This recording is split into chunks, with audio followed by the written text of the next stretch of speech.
right, let's take a look at some more examples from OLI. This one is an example that I got from a checkpoint question, so maybe this will show up in your checkpoint. Maybe it'll be something similar.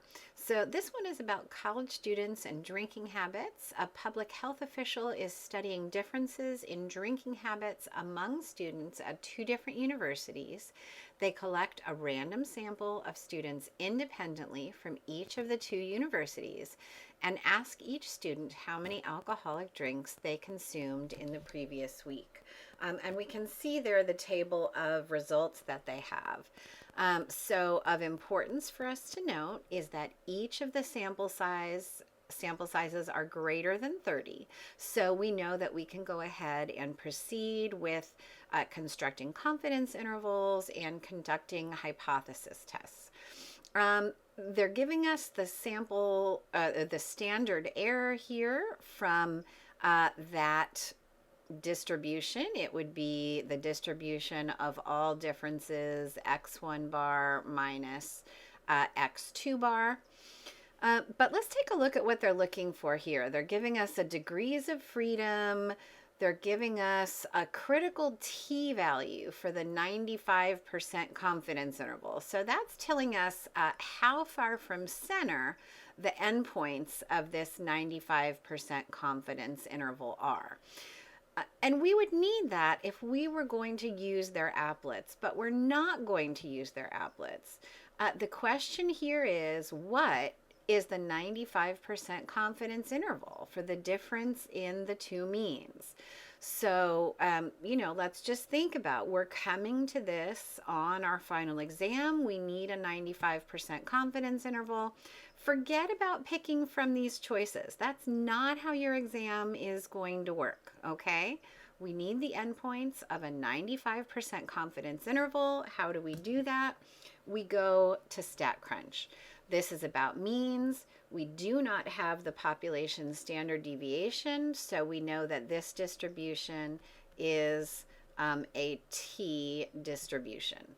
So we're going to go over to StatCrunch, picking stat, picking T-stats, two samples, and all I have is the summary, not the data.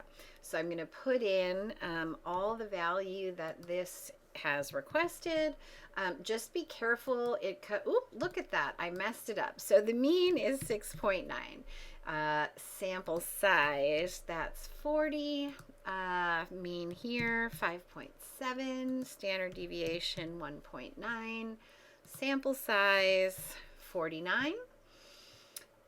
Confidence interval, 95%. Click compute.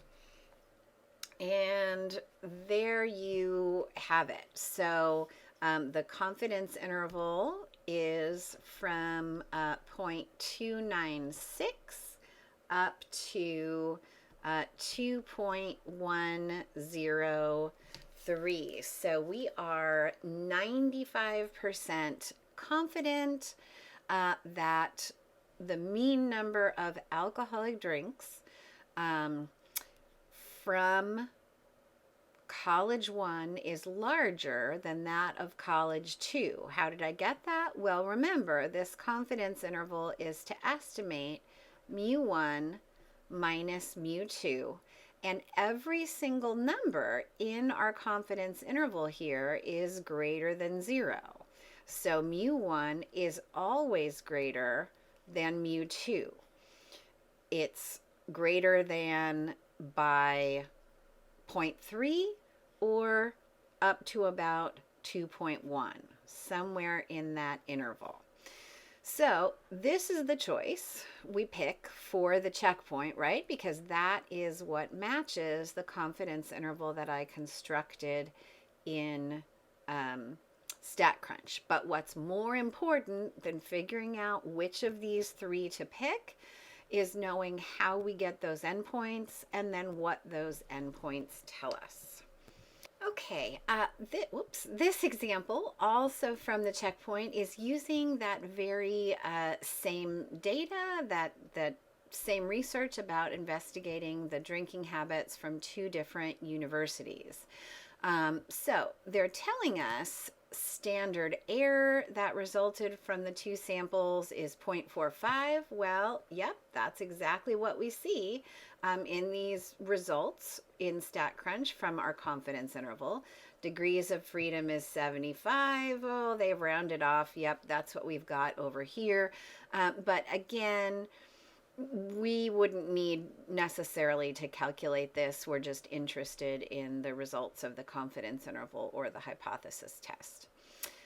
The official conducts a two-sample t-test to determine whether this sample provides significant evidence that students at University 1 drink more than students at University 2.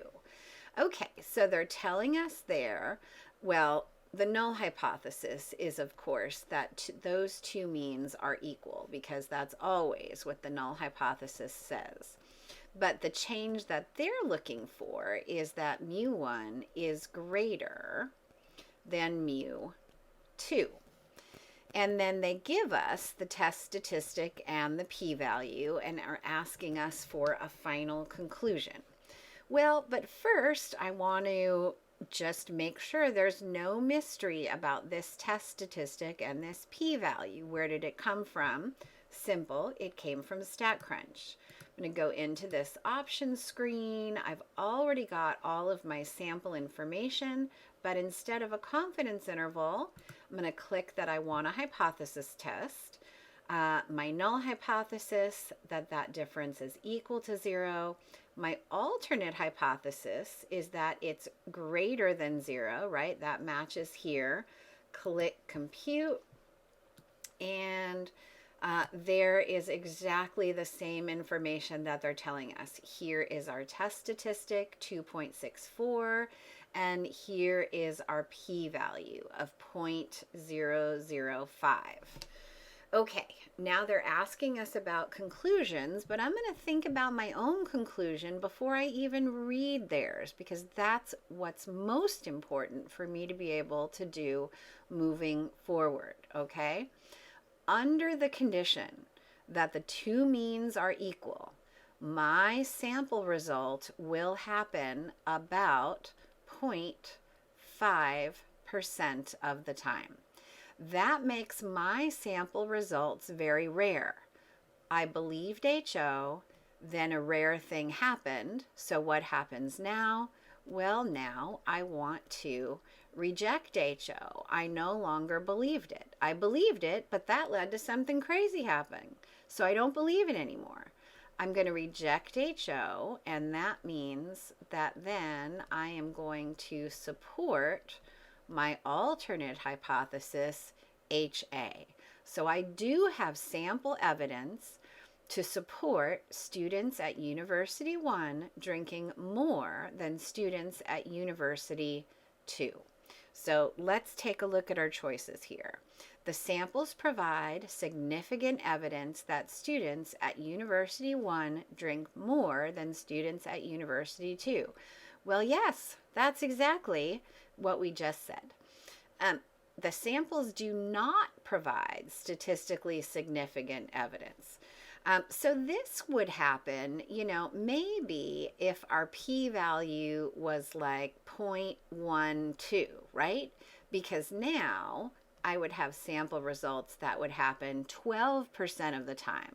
Perfectly reasonable, no reason to reject HO, but that's not what happened this time. We cannot use the t-test in this case because the variables, number of drinks, are likely skewed to the right at each university. You know what? We just don't care because our sample sizes were both bigger than 30. And we did talk about that in our last example of creating the confidence interval. So that just doesn't come into play at all.